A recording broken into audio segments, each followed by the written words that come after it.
Terima kasih kepada Ibu Hasna Faiza selaku dosen pengampu mata kuliah fonologi.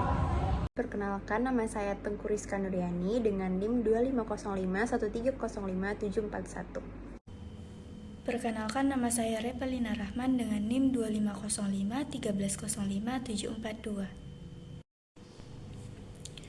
Dalam fonologi berlaku premis bahwa bunyi bahasa dapat berubah karena lingkungannya. Perubahan bunyi disebut perubahan fonetis apabila dari perubahan itu tidak sampai mengubah makna. Jika perubahan itu menyebabkan berubahnya makna, maka perubahan tersebut bersifat fonemis. Dalam fonologi bahasa Indonesia terdapat sejumlah jenis perubahan bunyi, di antaranya asimilasi, dismilasi, metatesis, monoftogisasi, dan diftongisasi.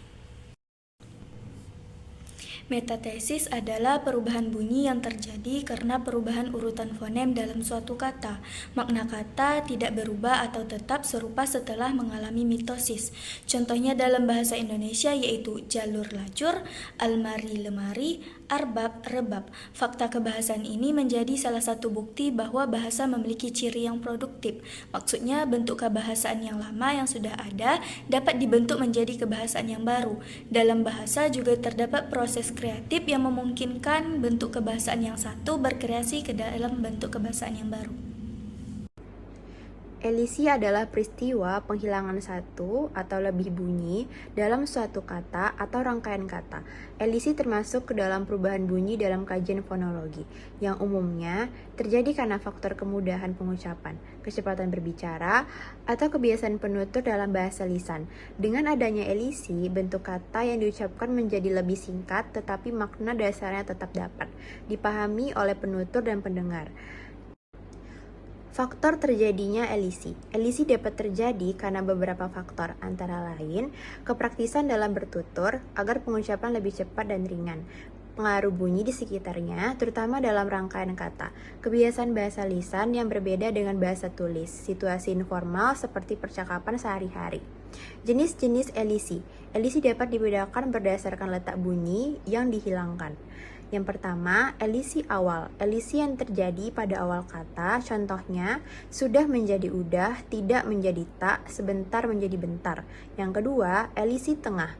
Elisi yang terjadi pada bagian tengah kata, contohnya bagaimana menjadi gimana, karena menjadi karena, sekolah menjadi sekolah.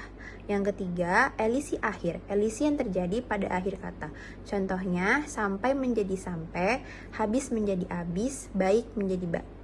Yang keempat, elisi antar kata. Elisi yang terjadi karena pertemuan bunyi antar kata dalam satu tuturan. Contohnya, aku akan menjadi akukan, tidak akan menjadi takkan. Elisi dalam bahasa Indonesia. Dalam bahasa Indonesia, elisi lebih sering muncul dalam bahasa lisan dibandingkan bahasa tulis. Pada ragam bahasa, baku dan tulisan resmi, bentuk kata tanpa elisi lebih dianjurkan agar kejelasan dan kaidah bahasanya tetap terjaga. Perbedaan elisi dengan perubahan bunyi lain, elisi bunyi hilang. Asimilasi, bunyi menyesuaikan dengan bunyi lain. Dismilasi, bunyi dibuat berbeda agar tidak sama.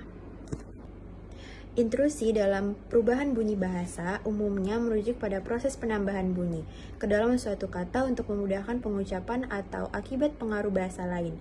Dalam studi fonologi, proses ini sering dikaitkan dengan istilah teknis seperti epentesis atau paragog. Karakteristik dalam contoh intrusi bunyi. Yang pertama, epentesis. Penampaan bunyi untuk mempermudah pelafalan. Contohnya, kata sarapan, paham sering diucapkan menjadi paham, atau rakyat menjadi rakyat. Yang kedua, adisi atau intrusi akibat pengaruh bahasa asing atau daerah, bunyi yang disisipkan karena kebiasaan penutur.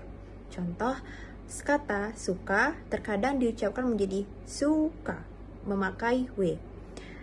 Anaptisis atau penyisipan vokal. Pembahasan bunyi vokal untuk mencegah gugusan konsonan agar lebih mudah diucapkan. Contohnya, kata serapan film menjadi film, memakai e.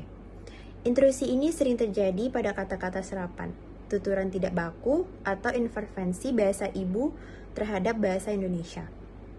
Jenis perubahan bunyi terkait, yang pertama ada adisi, penambahan bunyi secara umum.